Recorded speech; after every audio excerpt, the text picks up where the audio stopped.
사막의 벼농사라니 현실과 희망사항을 구별도 못하오. 러시아의 전쟁과 인도의 수출 금지로 공급망이 박살난 순간 오일머니는 휴지 조각이나 다름없었습니다. 충격은 거기서 멈추지 않았습니다. 미국과 이란 사이에 군사 충돌이 발생하며 호르무즈 해협은 봉쇄되었습니다. 호르무즈 해협이 막히면 중동에서 빠져나가는 석유만 끊기는 게 아닙니다. 중동으로 들어오는 모든 물류가 동시에 멈춥니다. 식량 수송선도 예외가 없습니다. UAE는 즉각 식량 안보를 국가 최우선 과제로 선언했습니다. 돈은 상관없소. 우리가 굶지 않게만 해준다면 전 세계 모든 자본을 대겠소. 강대국들이 식량을 무기 삼아 갑질을 일삼던 그때 조용히 가방 하나를 들고 입국한 이들이 있었습니다. 기술자들은 그들을 비웃었습니다. 기초농업 자국 자립도 조차 낮은 이들이 뭘 하겠다는 거냐며 처참한 조롱을 퍼부었죠. 하지만 반전은 지금부터였습니다. 에너지는 절반, 생산성은 2배. 사막의 극한 기후를 오히려 성장의 동력으로 역이용한 소름 돋는 설계. 기계가 아니라 생명의 비밀을 디지털로 번역해낸 이 천재적인 집단, 바로 한국. 그 전율스러운 현장을 지금 공개합니다. 영상을 시작하기 전에 구독, 좋아요 꾹 눌러주세요. 영상 제작에 큰 힘이 됩니다. 사막의 벼농사라니 트라코프 박사, 현실과 희망사항을 구별도 못하오. 그 말이 회의실 전체에 퍼졌습니다. 웃음소리가 따라왔죠. 저는 그 웃음소리를 가만히 듣고 있었습니다. 반박하지 않았습니다. 1년 전이라면 저도 똑같이 웃었을 것이기 때문입니다. 드라코프 박사의 결론이 한국이요? 한국? 농업 강국도 아닌 그 나라가 사막에서 벼를 키운다고요? 박사, 지금 우리가 농담할 시간이 있다고 생각하오? 테이블 맞은편 인사의 목소리가 점점 높아지고 있었습니다. 저는 천천히 자료를 펼쳤습니다. 서두르지 않았습니다. 그리고 말했습니다. 직접 확인했습니다. 그래서요? 제 분석이 틀렸습니다. 회의실이 조용해졌습니다. 아무도 웃지 않았죠? 저는 25년 동안 이 일을 해왔습니다. 수십 개 국가의 식량 붕괴를 현장에서 분석해왔고 틀린 적이 없었습니다. 단 한 번도. 그 자리에 있던 사람들은 그 말의 무게를 알고 있었습니다. 저는 빅터 드라코프입니다. 국제식량안보 전략 분석가로 전 나토 식량안보 자문위원이자 UN 식량위기 대응 프로젝트 컨설턴트로 25년 이상 일해왔습니다. 제 일을 한 문장으로 정의하자면 국가가 어떻게 굶어 죽는지 숫자로 증명하는 것입니다. 희망이라는 단어는 제 분석에 등장하지 않습니다. 가능한가 불가능한가? 저는 그것만 따졌습니다. 그렇게 25년을 버텨왔죠. 그런데 오늘 저는 그 원칙이 처음으로 무너진 순간을 이야기하려 합니다. 시작은 한 통의 연락이었습니다. 중동의 한 국가 식량안보 담당관이 저에게 직접 연락해왔죠. 내용은 길지 않았습니다. 그러나 그 짧은 문장 하나가 저를 멈추게 했습니다. 살아남을 방법을 찾아주십시오. 저는 이런 요청을 받을 때마다 먼저 데이터를 봅니다. 감정이 아니라 숫자로 판단하는 것이 제 방식이었으니까요. 그 나라의 데이터는 명확했습니다.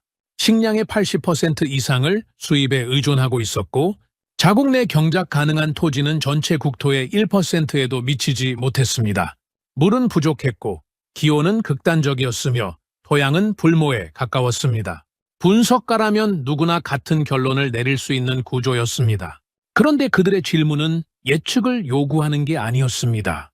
왜 우리는 굶게 되는가? 어떻게 살아남을 수 있는가? 저는 이 질문 앞에서 잠시 멈췄습니다. 새로운 질문이 아니었기 때문입니다. 저는 이 질문을 역사 속에서 이미 목격했습니다. 그것도 가장 처참한 형태로. 때는 1845년 아일랜드였습니다.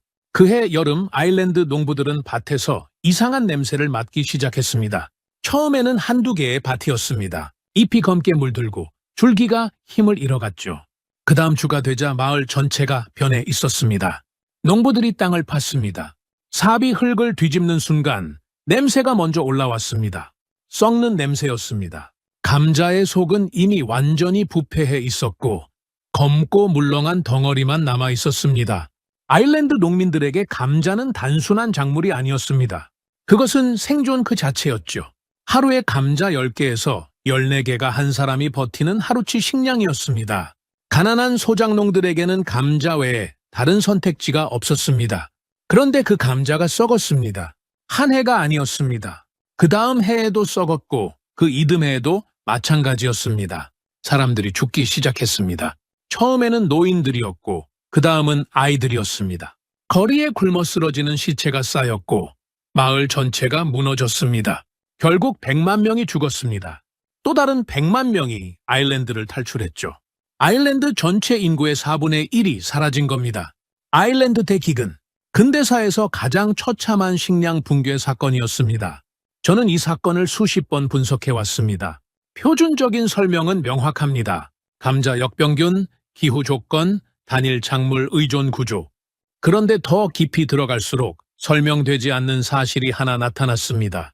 아일랜드에 식량이 없었던 게 아니었습니다. 그 기간 동안에도 아일랜드에서 식량 수출은 멈추지 않았습니다.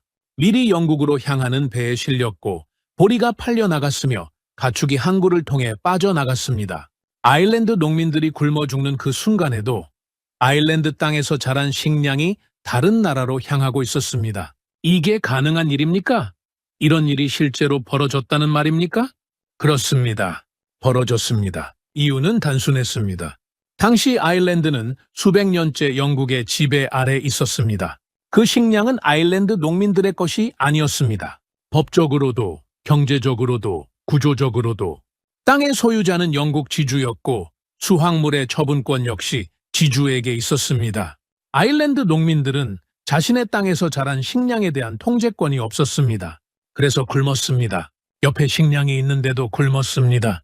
그날 한 나라가 무너졌습니다. 감자가 아니라 구조 때문에. 저는 그 역사를 덮었습니다.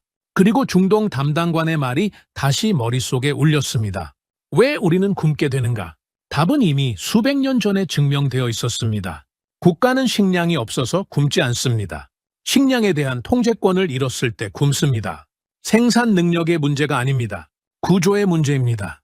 그리고 지금 중동은 정확히 그 구조 위에 서 있었습니다. 저는 보고서를 열었습니다. 그리고 다음 질문을 적었습니다. 지금 이 순간 그 구조는 얼마나 위험한가? 저는 그 보고서를 오랫동안 들여다봤습니다. 숫자들이 빼곡하게 적혀 있었지만 제 눈에는 하나의 구조만 보였습니다. 아일랜드에서 본 것과 정확하게 같은 구조였습니다. 175년이라는 시간이 흘렀지만 인류는 아무것도 바꾸지 않았습니다. 저는 그 사실이 놀랍지 않았습니다. 오히려 예상했던 일이었죠. 국가는 식량이 부족해서 무너지지 않습니다. 통제권을 잃었을 때 무너집니다. 이것이 제가 25년 동안 현장에서 확인해온 결론입니다. 식량 위기를 다룬 보고서들은 대부분 생산량에 집중합니다. 얼마나 부족한가, 얼마나 더 생산해야 하는가. 그러나 저는 그 접근이 본질을 비껴간다고 생각해왔습니다. 아일랜드가 증명했습니다. 식량은 있었습니다. 그러나 통제권이 없었죠. 그리고 그 결과는 100만 명의 죽음이었습니다. 중요한 것은 생산이 아닙니다. 누가 그 식량을 쥐고 있느냐의 문제입니다. 그렇다면 지금 중동은 어떤 상태였습니까? 저는 데이터를 다시 펼쳤습니다. 중동 주요 국가들의 식량 수입 의존도는 평균 80%를 훌쩍 넘겼습니다. 일부 국가는 90%에 육박했죠. 자국 내에서 생산할 수 있는 식량은 극히 제한적이었습니다. 물이 부족하고 경작지가 없으며 기후는 극단적이었습니다. 이 나라들은 처음부터 스스로 식량을 만들 수 있는 구조가 아니었습니다. 그래서 구매했습니다. 전 세계 시장에서 식량을 사들이는 방식으로 생존해왔죠. 그 방식이 수십 년 동안은 통했습니다. 오일머니가 있었습니다. 달러가 있었습니다. 시장은 열려 있었고 공급은 안정적이었습니다. 돈만 있으면 얼마든지 살 수 있었죠. 그래서 이 나라들은 식량 생산에 투자하지 않았습니다. 구조적으로 그럴 필요가 없었으니까요. 그러나 저는 이 구조를 처음 분석했을 때부터 한 가지 질문을 품고 있었습니다. 시장이 사라지면 어떻게 됩니까? 그리고 그 질문에 대한 답이 예상보다 훨씬 빠르게 현실이 되었습니다. 러시아와 우크라이나 사이에서 전쟁이 터졌습니다. 세계 곡물 공급 지도가 하룻밤 사이에 바뀌었습니다. 우크라이나는 전 세계 밀 수출의 상당 부분을 담당하던 나라였는데 그 나라의 항구가 봉쇄되었습니다. 흑해를 통해 오가던 곡물 수송선이 멈추자 국제 밀 가격이 수직으로 치솟았죠. 중동 국가들이 가장 크게 흔들렸습니다. 이 지역은 우크라이나산 밀에 대한 의존도가 특히 높았기 때문입니다. 충격은 거기서 멈추지 않았습니다. 인도가 쌀 수출을 금지했습니다. 전 세계 쌀 수출의 40% 이상을 담당하던 나라가 시장에서 빠진 순간 국제 쌀 가격이 폭등했습니다. 밀에 이어 쌀까지. 그리고 그것으로도 끝이 아니었습니다. 이번에는 중동 내부에서 불이 붙었습니다. 미국과 이란 사이에 군사 충돌이 발생했습니다. 이란 혁명 수비대는 즉각 경고를 날렸습니다. 공격이 계속된다면 호르무즈 해협을 봉쇄하겠다. 호르무즈 해협이 막히면 중동에서 빠져나가는 석유만 끊기는 게 아닙니다. 중동으로 들어오는 모든 물류가 동시에 멈춥니다. 식량 수송선도 예외가 없습니다. UAE는 즉각 식량 안보를 국가 최우선 과제로 선언했습니다. 4개월에서 6개월치 식량을 긴급 비축하기 시작했죠. 그 선언 자체가 이미 공포의 증거였습니다. 돈이 없어서가 아니었습니다. 살 곳이 없어진 겁니다. 시장이 전쟁으로 닫히고 해협이 봉쇄 위협을 받고 수출국들이 하나씩 문을 걸어 잠그고 있었습니다.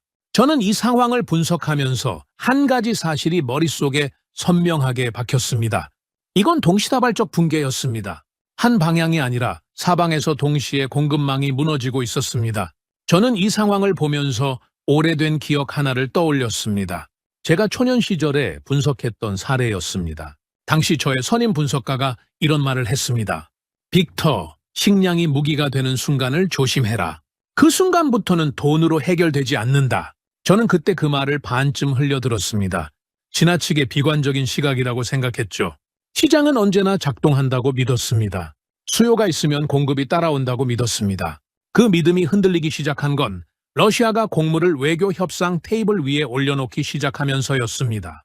곡물 수출을 허용하는 조건으로 제재 완화를 요구했습니다. 식량이 외교 무기가 된 것입니다. 이건 시장의 논리가 아니었습니다. 시장은 돈을 받고 물건을 팝니다. 그러나 무기는 목적을 달성하기 위해 사용됩니다.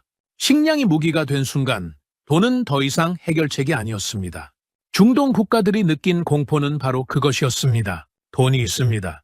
그러나 살 수 없습니다. 시장이 정치적 결정에 의해 통제되고 있습니다.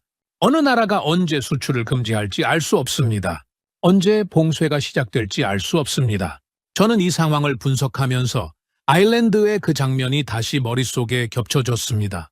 항구에서 식량을 실은 배가 떠나는 장면, 그 옆에서 사람들이 굶어 쓰러지는 장면, 구조가 같았습니다. 아일랜드 농민들이 자신의 땅에서 자란 식량에 대한 통제권을 갖지 못했던 것처럼 지금 중동 국가들은 자신이 사려는 식량에 대한 통제권을 갖지 못하고 있었습니다. 175년 전과 지금이 달라진 것은 하나도 없었습니다. 형태만 바뀌었을 뿐 구조는 동일했습니다. 저는 보고서에 결론을 적었습니다. 이 문제는 시장으로 해결되지 않습니다. 공급망으로 해결되지 않습니다. 외교 협상으로 해결되지 않습니다. 유일한 해결책은 하나입니다. 스스로 생산하는 것입니다. 식량 통제권을 자국 안으로 가져오는 것입니다. 그러나 저는 그 결론을 쓰면서 동시에 그 불가능성을 알고 있었습니다. 사막에서 어떻게 식량을 생산합니까? 물이 없고 땅이 없고 기후가 극단적인 환경에서 어떻게 자급자족이 가능합니까? 저는 그것이 구조적으로 불가능하다는 것을 알고 있었습니다. 적어도 그때까지는 그렇게 믿었습니다. 저는 그 시점에서 하나의 결론을 내리고 있었습니다. 문제의 구조는 파악했습니다. 통제권의 상실이 핵심이었고 중동 국가들이 처한 현실은 데이터로 명확하게 증명되었습니다. 문제를 아는 사람은 많았습니다. 그러나 중동 국가들이 진짜로 원하는 것은 분석이 아니었습니다. 그들은 해결책을 원했습니다. 수입에 의존하지 않아도 되는 구조, 외부의 정치적 결정에 흔들리지 않아도 되는 구조, 스스로 식량을 만들어낼 수 있는 시스템, 그것을 원했습니다. 탐색이 시작되었습니다. 중동 국가들은 전 세계를 뒤졌습니다. 극한 환경에서도 안정적으로 식량을 생산할 수 있는 기술, 물이 부족한 조건에서도 작동하는 농업 시스템, 외부 기후에 의존하지 않고 독립적으로 운영 가능한 생산 구조, 그 조건을 충족하는 나라가 어디에 있는지를 찾기 시작했죠.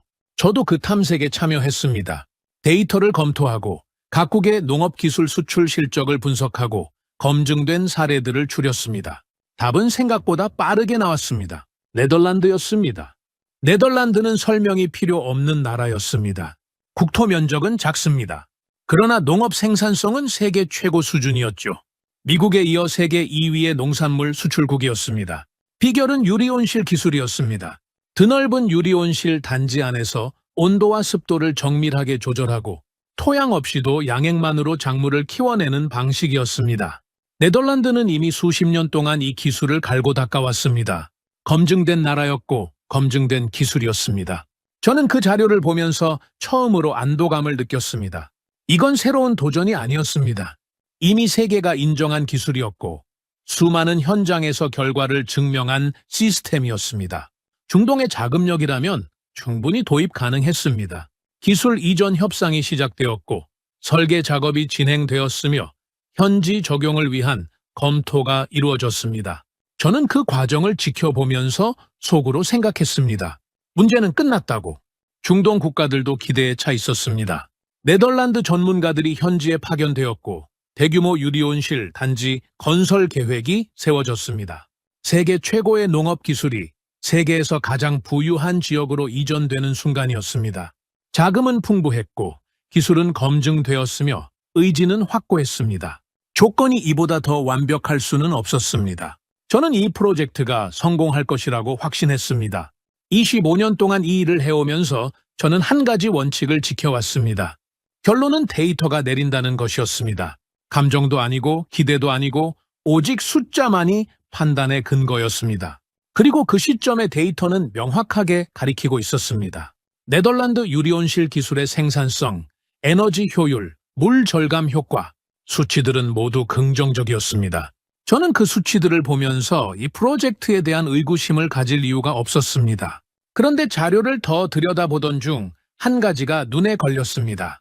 네덜란드의 유리온실 데이터는 대부분 네덜란드 현지 혹은 유럽 기후 조건에서 측정된 수치였습니다. 외부 기온이 15도에서 20도 사이인 환경, 직사광선의 강도가 중동의 절반 수준인 환경, 그 환경에서 나온 숫자들이었습니다.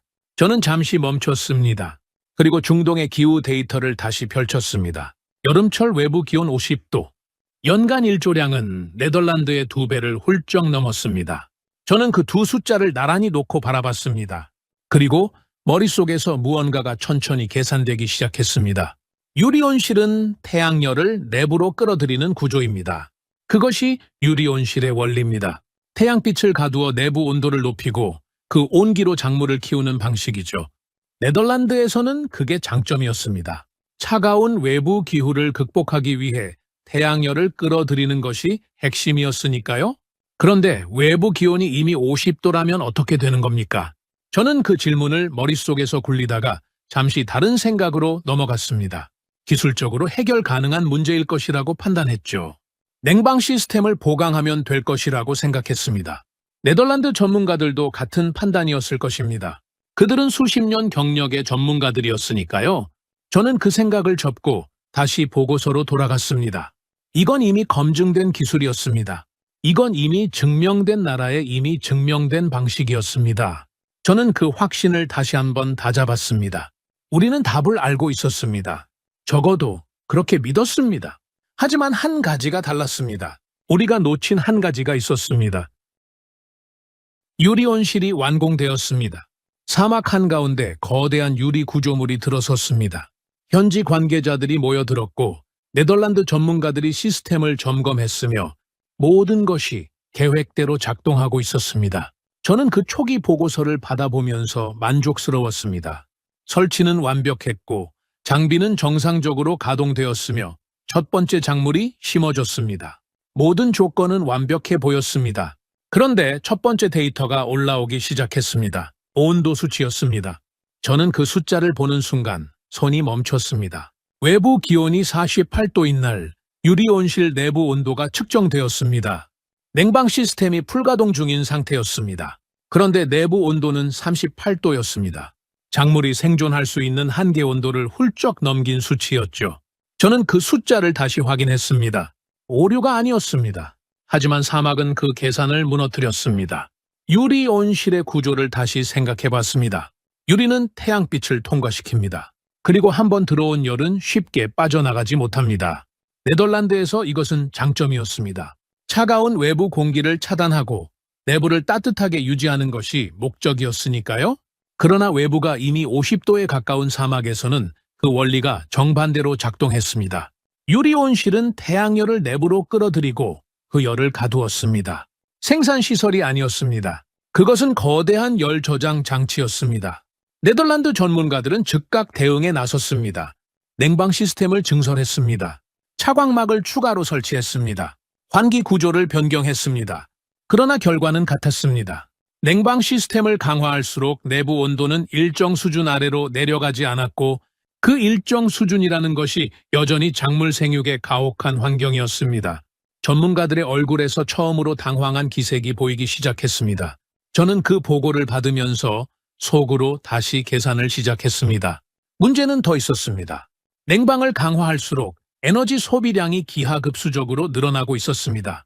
처음 설계 당시 예상했던 에너지 비용의 3배, 4배가 소요되었습니다. 사막에서 태양열을 막아내는 것이 얼마나 많은 에너지를 필요로 하는지 설계 단계에서는 충분히 계산되지 않았던 것입니다. 저는 그 에너지 비용 데이터를 받아보면서 처음으로 이 문제가 쉽지 않다는 것을 느꼈습니다. 아니, 솔직히 말하자면 느끼는 정도가 아니었습니다. 숫자가 이미 결론을 말하고 있었습니다. 유지가 불가능한 수준이었습니다. 네덜란드 전문가들은 포기하지 않았습니다. 구조 변경을 시도했습니다. 유리의 종류를 바꾸었습니다. 단열 소재를 추가했습니다.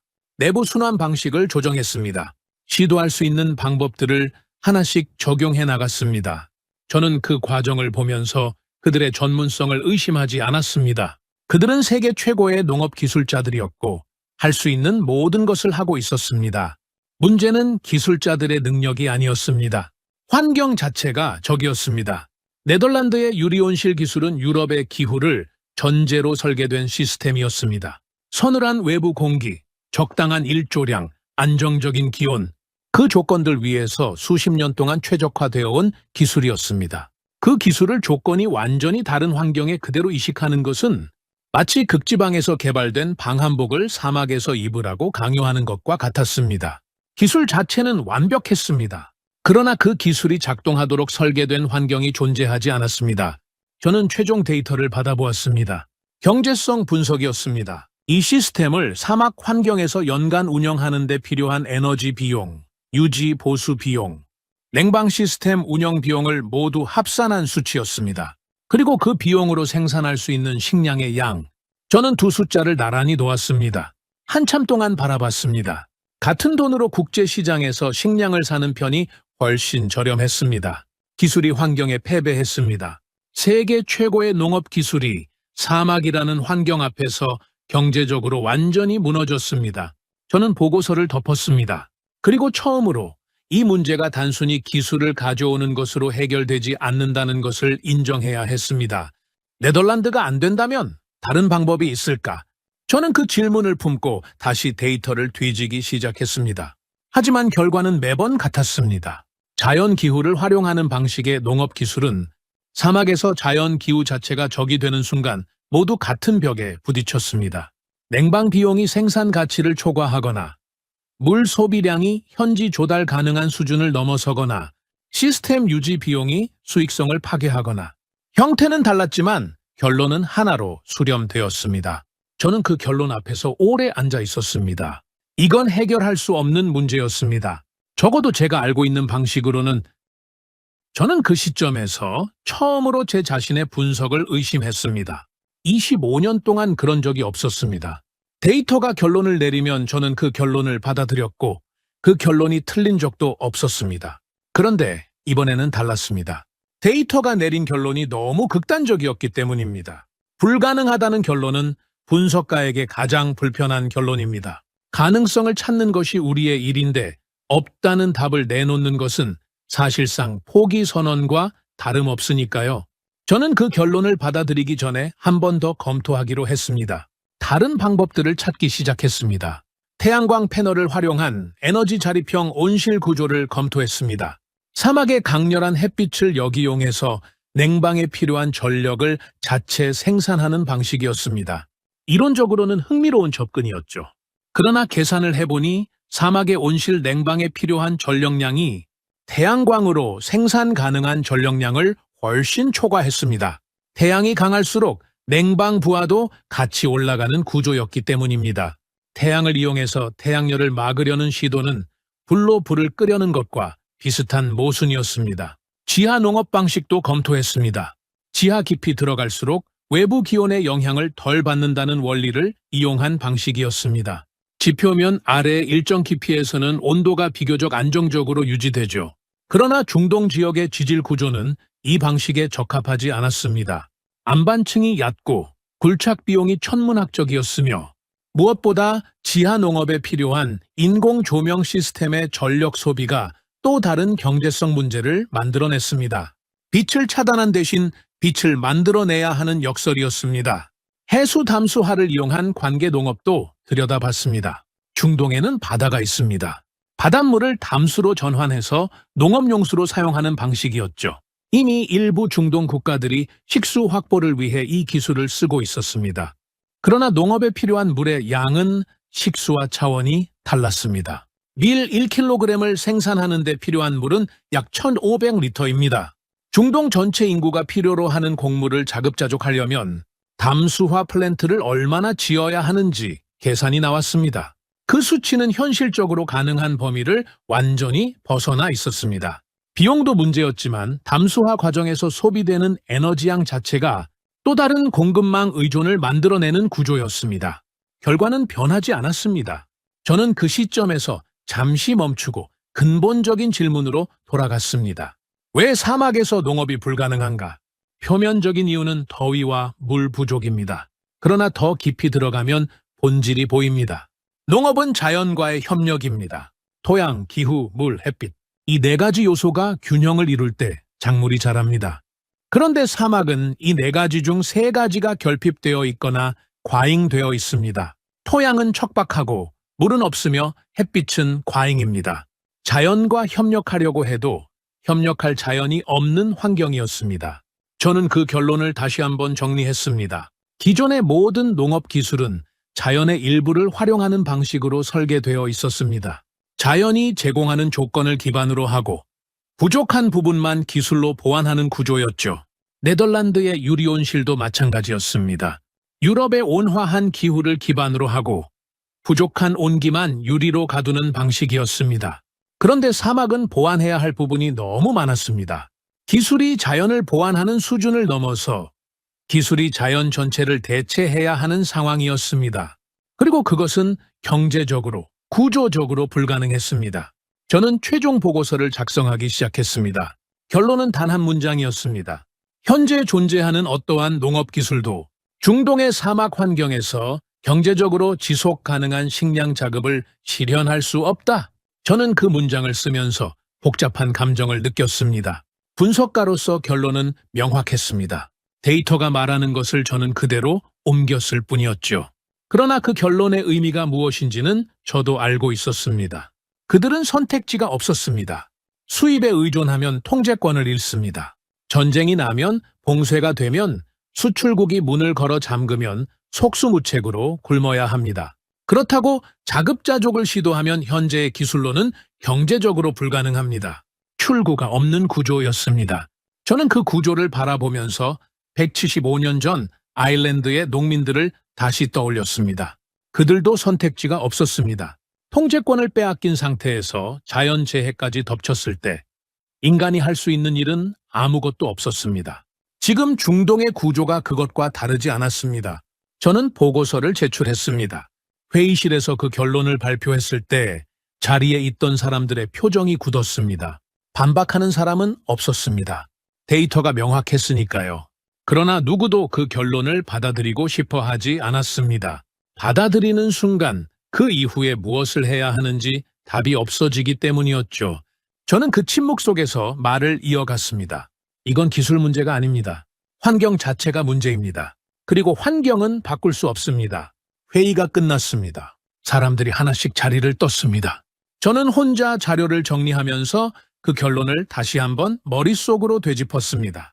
환경은 바꿀 수 없다. 그것이 제 결론이었습니다. 25년 경력의 결론이었습니다.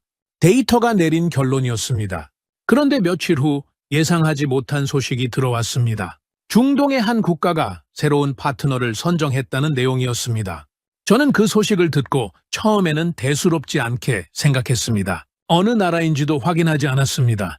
어차피 같은 결론에 도달할 것이라고 생각했으니까요. 그런데 다음 날 그 파트너 국가의 이름이 제 눈에 들어왔습니다.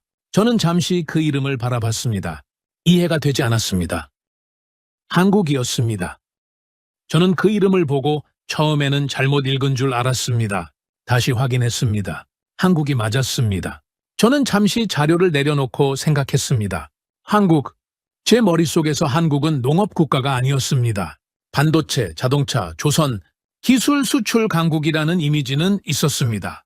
그러나 식량 기술, 사막농업, 극한 환경 생산 시스템, 그 분야에서 한국이라는 이름을 들어본 적이 없었습니다. 저는 즉각 데이터를 뒤지기 시작했습니다. 그때 예상하지 못한 이름이 등장했습니다. 또 한국이었습니다. 한국의 기본 농업 조건부터 확인했습니다. 수치들이 하나씩 화면에 올라왔습니다. 국토의 70%가 산지였습니다. 경작 가능한 평지가 절대적으로 부족한 나라였습니다. 기후는 불안정했습니다. 여름에는 폭염과 집중호우가 반복되었고 겨울에는 혹한이 찾아왔습니다. 봄과 가을은 짧았습니다. 농업에 유리한 계절이 1년의 절반도 되지 않았죠. 여기에 더해 인구 밀도는 세계 최고 수준이었고 농업에 투입할 수 있는 노동력은 빠르게 줄어들고 있었습니다. 저는 그 조건들을 나란히 놓고 바라봤습니다. 이건 말이 안 됩니다. 농업기술 수출국이 갖춰야 할 조건을 거꾸로 뒤집어 놓은 것 같았습니다. 네덜란드는 달랐습니다. 평지가 넓었고 기후가 안정적이었으며 농업에 투자할 수 있는 기반이 오랫동안 축적되어 있었습니다. 그래서 세계 최고의 농업기술국이 될 수 있었죠. 논리적인 흐름이 있었습니다.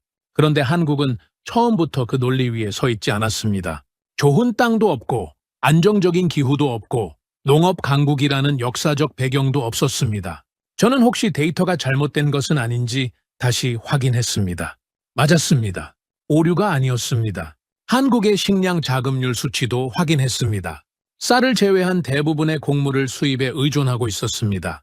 밀 자급률은 1%에도 미치지 못했습니다. 콩, 옥수수, 사료작물 대부분 외국에서 사들이고 있었죠.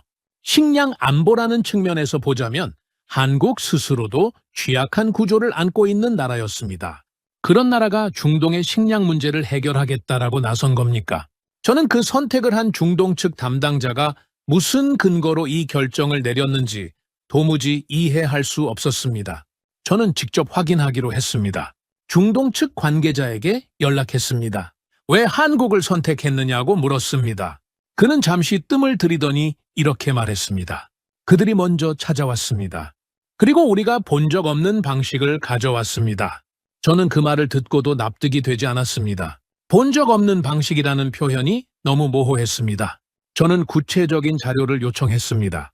며칠 후 자료가 도착했습니다. 저는 그 자료를 열었습니다. 그리고 첫 페이지를 보는 순간 잠시 멈췄습니다. 일반적인 농업기술 제안서가 아니었습니다. 토양 분석도 없었고 관계 시스템 설계도 없었습니다. 대신 전혀 다른 것들이 적혀 있었습니다.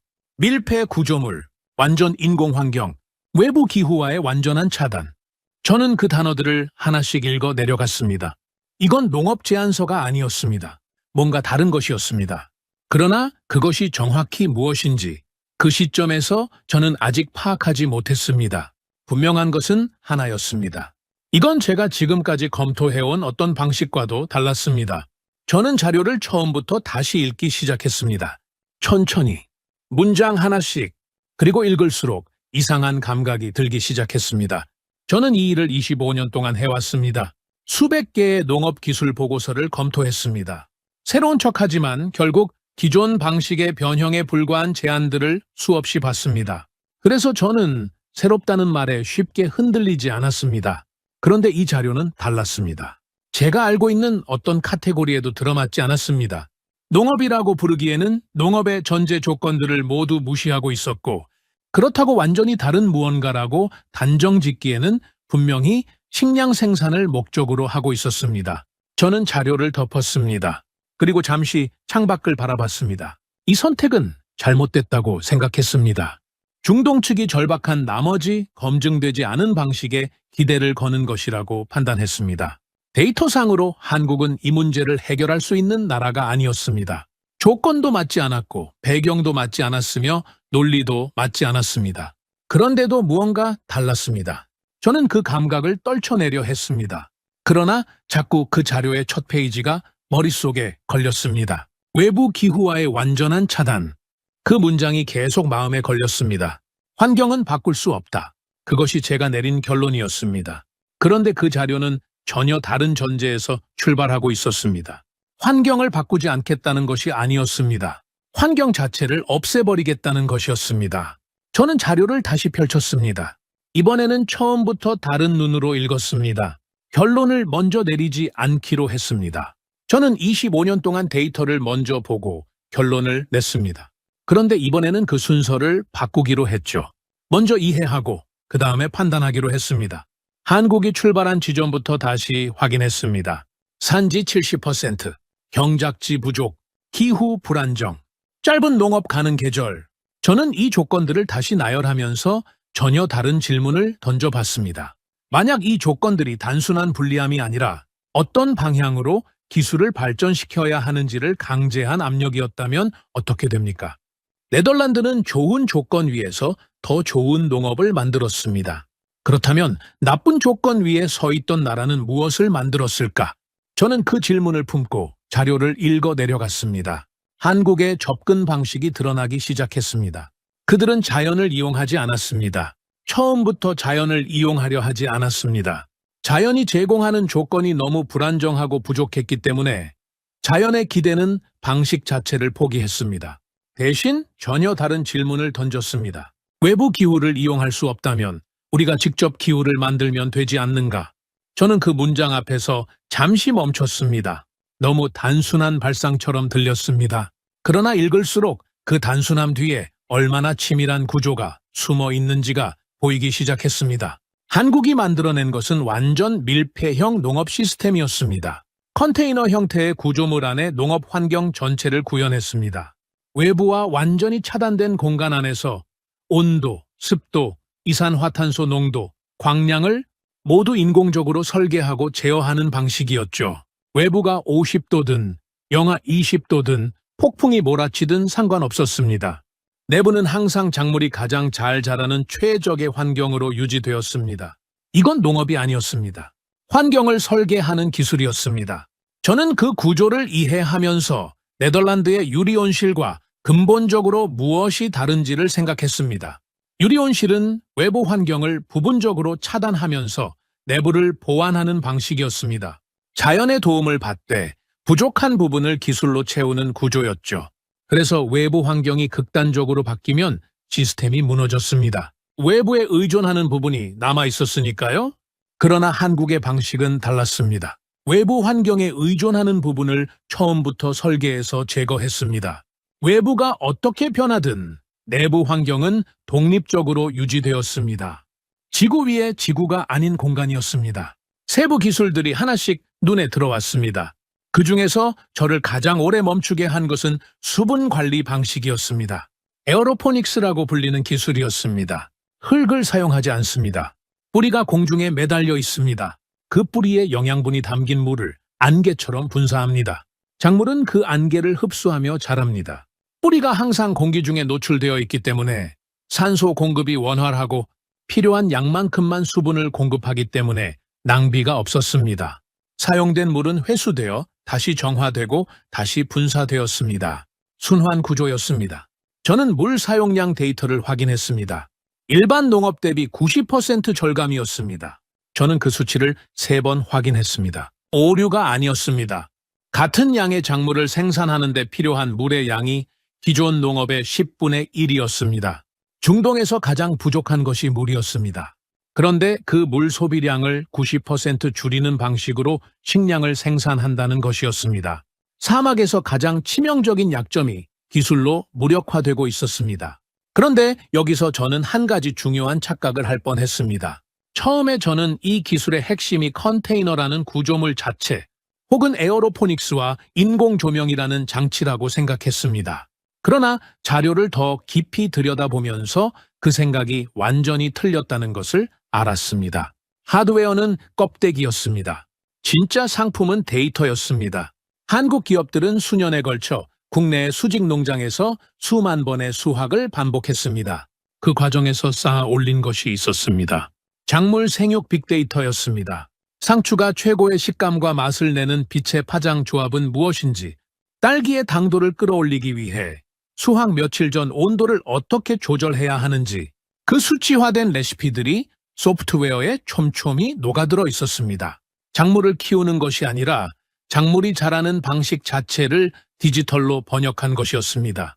그리고 한국의 세계 최고 수준 통신 인프라가 그 데이터를 지구 반대편에서도 실시간으로 운용할 수 있게 만들었습니다.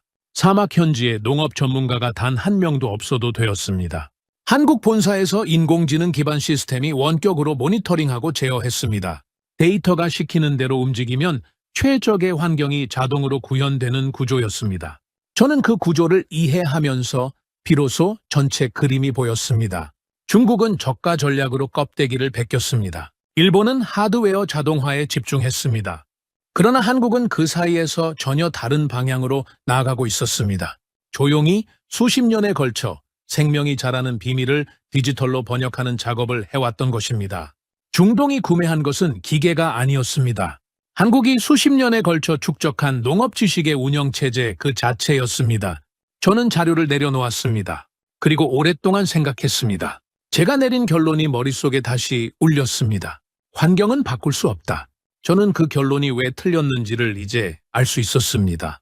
환경을 바꾸려 했기 때문에 불가능했던 것입니다.